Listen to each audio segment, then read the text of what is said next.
Why the position of Prime Minister Kamla Persad Bissessar is right from a geopolitical perspective as opposed to what is posited by IR specialists.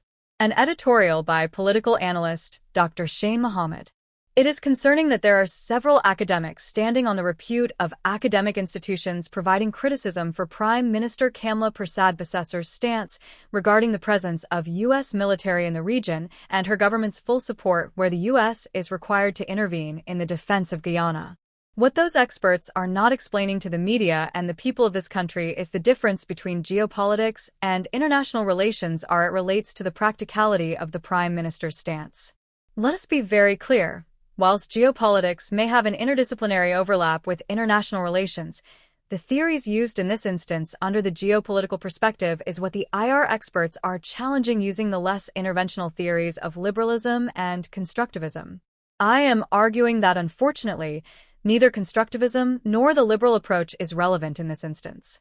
In addition, geopolitics contextualizes the geographical location, geographical characteristics such as resources and terrain against political powers and strategy. As such, this all influences the global political dynamic and, in this instance, the regional, and as well as hemispheric political dynamics.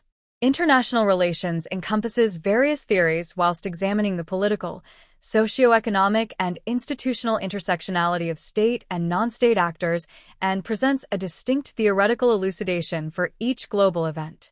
What does this all mean in the context of Trinidad and Tobago's stance regarding the U.S. presence in the region?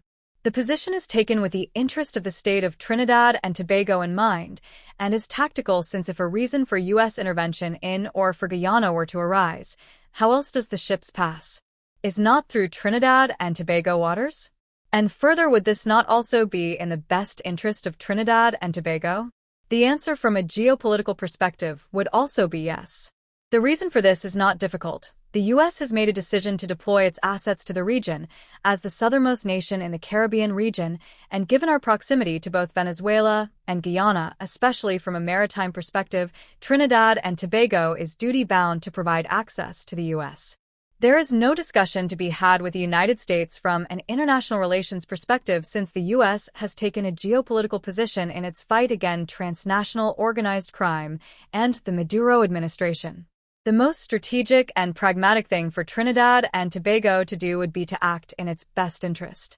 The geopolitical theories in this instance is in favor with the decision of the Prime Minister. The neoliberal theories which insists on soft power and diplomacy is unhelpful to Trinidad and Tobago in this matter. In fact, the only practical theory available to the government of Trinidad and Tobago is a neo-realist one which the Honorable Prime Minister has expressed, and which I must reiterate is in Trinidad and Tobago's best interest as a single sovereign nation and not belonging to a collective.